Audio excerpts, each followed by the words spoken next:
of gospel music. And so I am here today in her stead because after trying to reach her by telephone all morning, I traveled to her luxury penthouse. And oh, the sin, you know, the sin that some people live in, that luxury, just dripping, dripping, dripping.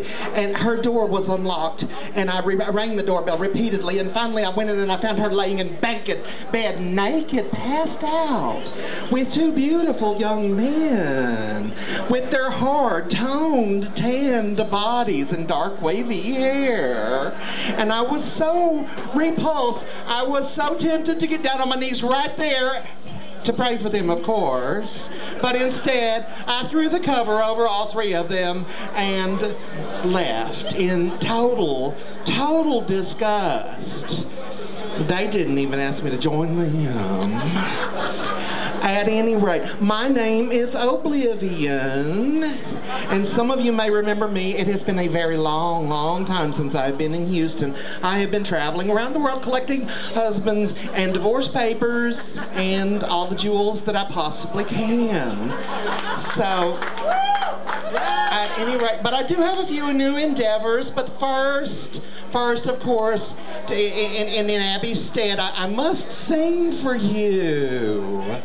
And I had to bring notes because, wow, after, you know, I have such terrible jet lag, and so I just have to make sure that I remember all my words. And besides that, I have a shameless plug. I'm sure some of you have shameless plugs also.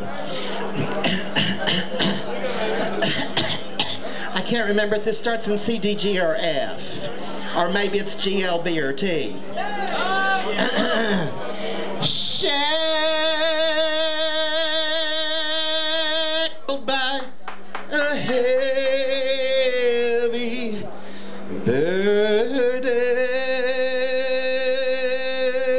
Now, you know, I don't have a problem with shackles as long as they are lined with fur.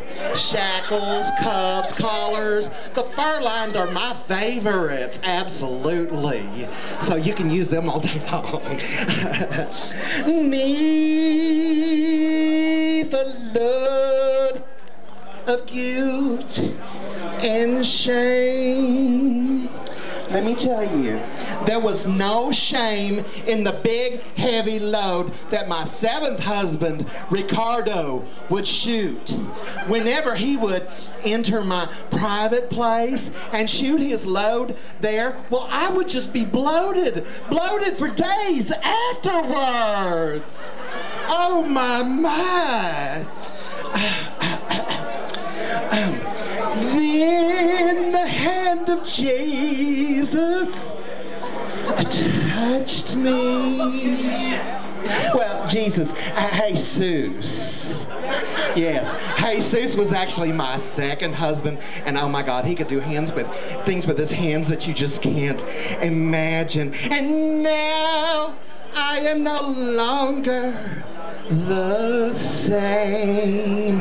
Yeah, because with his hands, all that double fisting, and then I had to go to the hospital and have a few stitches taken. You know, they called it a snuggie. Yeah, I've had a couple of those over the years. He touched me. Oh, he touched me. And oh, the joy that floods my whole soul.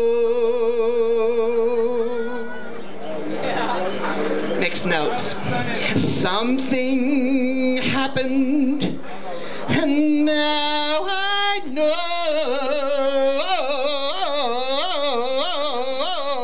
That's what black girls sing it. He touched me and filled my hole.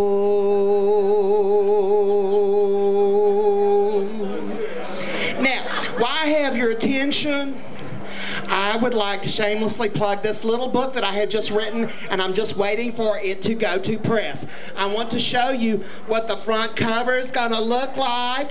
It's a beautiful cover, and the name of my new book is How to Become a Televangelistic Millionaire in 30 Days on Everybody Else's Money. Yeah, and of course it is written by the ever-righteous, soon-to-be-named Saint Oblivion. Now, I just want to tell you real quickly, I am not here to promise you the love of the Father. I am not here to promise you salvation.